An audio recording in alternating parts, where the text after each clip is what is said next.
The sound of the front door clicking shut echoed through the quiet house, marking the beginning of another long, solitary day. Emily stood by the window, watching as Mark walked briskly toward his car, barely sparing a glance back. He had always been like this, efficient, reliable but distant. Even in their most intimate moments, there was a space between them, a gap that had widened over the years until it felt like an impassable void. She sighed, her fingers tracing the rim of her coffee cup.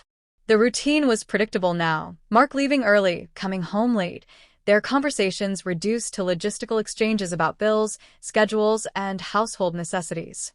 Once, there had been passion between them, late-night whispers, stolen kisses in the kitchen, laughter that filled their home. Now, there was only silence, and Emily had grown to resent it. A movement outside caught her attention. Daniel, her neighbor, was in his yard, watering the plants. His sleeves were rolled up, exposing strong forearms, and his dark hair was tousled as though he had just woken up. Unlike Mark, Daniel was present, attentive in a way that made Emily feel seen.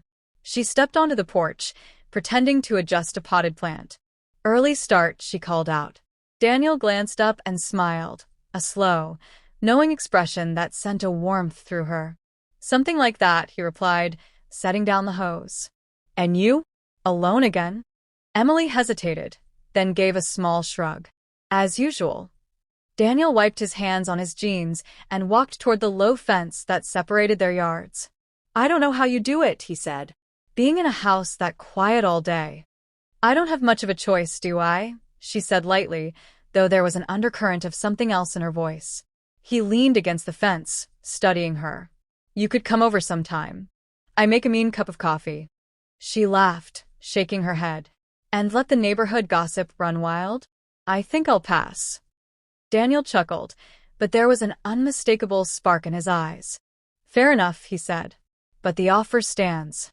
Emily felt her pulse quicken as she turned to go back inside. It was dangerous, this game they were playing. And yet, as she closed the door behind her, she couldn't deny the thrill that lingered in her chest. She should have ignored it, should have silenced the voice in her head that whispered of temptation.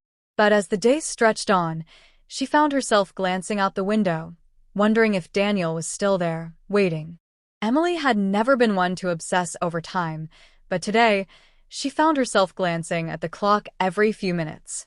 The house was quiet, too quiet, save for the rhythmic ticking of the wall clock. Mark wouldn't be home for hours.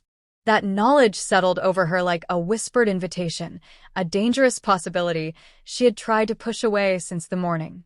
She stood by the window, her fingers grazing the curtain as she peeked outside. Daniel was there again, sitting on his porch with a coffee cup in hand, his gaze drifting toward her house as if he knew she was watching.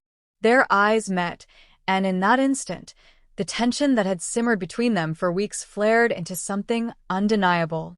Before she could second-guess herself, she stepped outside. Daniel smiled as she approached, the kind of smile that made her feel like she was the only woman in the world. "Changed your mind about that coffee?" he asked, his voice laced with amusement. She hesitated, then nodded. "Maybe just for a little while." He held the door open for her, and she stepped inside his house for the first time. It was different from hers, warmer, more lived in. Sunlight filtered through the windows, casting golden streaks across the wooden floors. There was a faint scent of cedar and coffee in the air, a contrast to the sterile orderliness of her own home.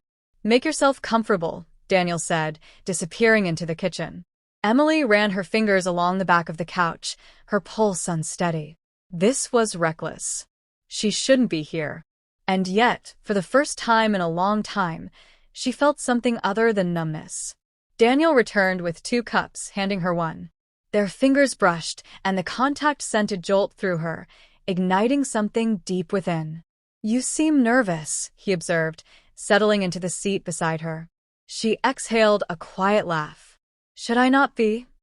He tilted his head slightly, studying her. "That depends on what you're afraid of." Emily swallowed, suddenly hyper-aware of how close he was. "I don't know," she admitted. "Maybe myself." Daniel set his coffee down. "You don't have to be." The weight of his words settled between them. There was no mistaking what this was, the slow unraveling of restraint, the inevitable pull of something forbidden.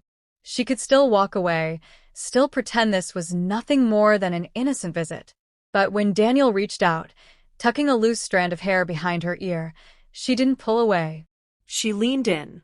And just like that, the line between right and wrong blurred into nothing.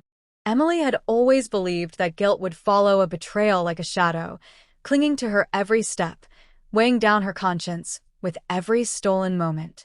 But as she slipped back into her house, her heart racing from the lingering warmth of Daniel's touch, she felt something else entirely: exhilaration. She pressed her back against the closed door, her breath unsteady.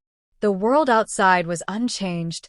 Birds chirped, leaves rustled in the afternoon breeze. But inside her, everything was different. The hunger, the longing she had buried for so long, had finally broken free. And now there was no turning back.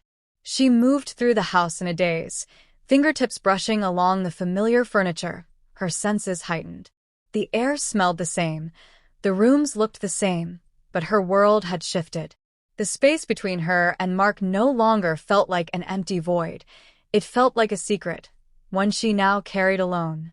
That evening, when Mark came home, she studied him as if seeing him for the first time. He placed his keys on the counter, loosened his tie, and greeted her with the same absent-minded affection he always did: a peck on the cheek, a distracted question about dinner. He didn't notice the flush on her skin, the way her pulse still thrummed from the afternoon's encounter. "Long day?" she asked, her voice steadier than she expected. Mark sighed, running a hand through his hair. "Exhausting. Meetings all day." "You?" Emily hesitated. "Uneventful," she lied smoothly. She expected guilt to creep in, but instead, a strange sense of power settled over her. Mark had never suspected a thing. She had crossed a line, and yet, the world kept turning. The days that followed became a careful dance: stolen glances with Daniel, fleeting touches when no one was watching, whispered exchanges that left her breathless.